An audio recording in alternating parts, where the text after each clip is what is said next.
Hello, good morning, dear students. I am Mukesh Kumar. I welcome you in our online classes. As you know, we have started our poem number 1 from the book Hornbill Poetry section. The name of the poem is A Photograph, written by Charlotte Olsen.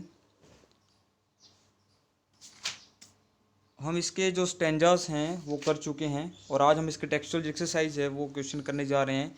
तो जो पहला question इस प्रकार है, what does the word cardboard donate in the poem. Denote in the poem मतलब कह रहा है कि जो कार्डबोर्ड जो शब्द है यहाँ पर, इसका क्या मतलब है यहाँ पर, and why has this word been used, और यही शब्द क्यों यूज़ किया गया है।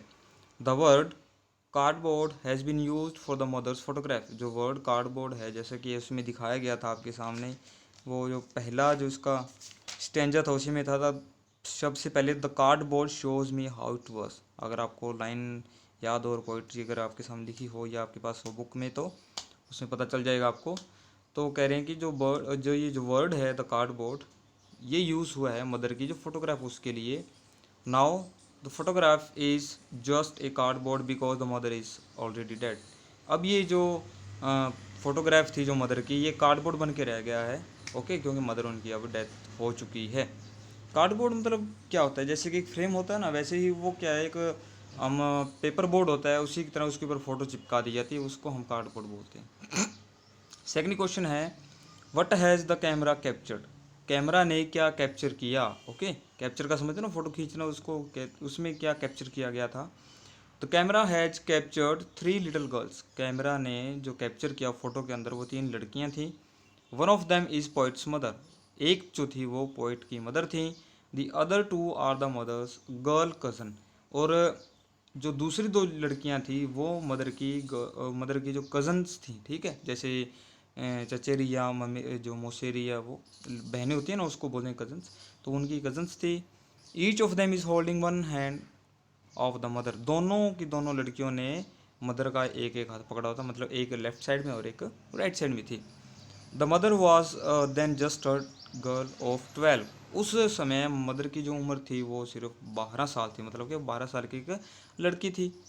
All the 3 girls are smiling through their flying hair. और जो तीनों की तीनों जो लड़कियां हैं वो स्माइल कर रही हैं, वो हंस रही हैं, मुस्कुरा रही हैं अपने बालों में से, मतलब उनकी मुस्कुराहट है जो बालों से देखी जा सकती है। They are standing in shallow water on the sea beach. Shallow water कौन सा होता है, ऐसा जैसे धुंधला जिसके अंदर मतलब मिट्टी वगैरह उठी होती है ना, उसको बोलते हैं। जैसे बीच के ऊपर पानी बिल्कुल कम होता है, मिक्स हो जाता है ना वो रेत के साथ, इसलिए उसको शैलो वाटर बोलते हैं, इसलिए। और वो जो तीनों लड़कियां थी वो कहाँ पर खड़ी हुई थी, वो बीच के ऊपर, जो कि शैलो वाटर जो था वहाँ पर खड़ी हुई थी।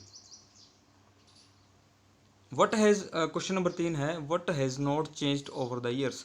सालों से क्या नहीं बदला। Okay, what has not changed over the years मतलब इतने सालों से क्या नहीं बदला। Does this suggest something to you, क्या ये आपको कोई सुझाव देता है। The sea has not changed over the years. जो समुद्र है वो नहीं बदला सालों से। But a great change has come in those who once peddled on it's beach. लेकिन अ ग्रेट चेंज हैज़ कम, बहुत बड़ा बदलाव आ गया है दोज इन दोज मतलब उनके अंदर।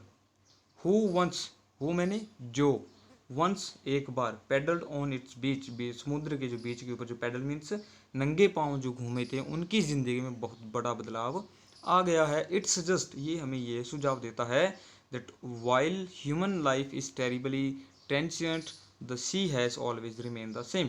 कह रहे कि ये हमें सुझाव देता है कि जहाँ इंसानी जो ह्यूमन लाइफ है, जो मानवीय जीवन है, वो भयानक रूप से ट्रांजिट मतलब टेम्परेरी है। आप टेरिबली ट्रांजिट की तरह वहाँ उसकी जगह पर आप एक वर्ड यूज़ कर सकते हो, temporary. Okay, temporary word use कर सकते हो, life is temporary, the sea has always remain the same. और जो समुद्र है वो हमेशा एक जैसा ही रहता है, मतलब उसमें कोई भी बदलाव नहीं आया अभी तक। लेकिन ह्यूमन लाइफ में बहुत बड़ा बदलाव आ चुका है, जैसे कि वो फोटो में थी उस समय पोइट की मदर जो 3 साल की 12 साल की थी, वो आज मतलब उनकी डेथ हो चुकी है, और उनकी जो सिस्टर वो भी अलग हैं। वो अब जो पिक्चर है वो उनकी बस एक आखिरी निशानी है। ओके, आज आपको 3 क्वेश्चन ही राइट करने हैं अपने फिर नोटबुक के अंदर, और यही आपने लिखना भी है, याद भी करना आपको। Okay, thank you, have a nice day.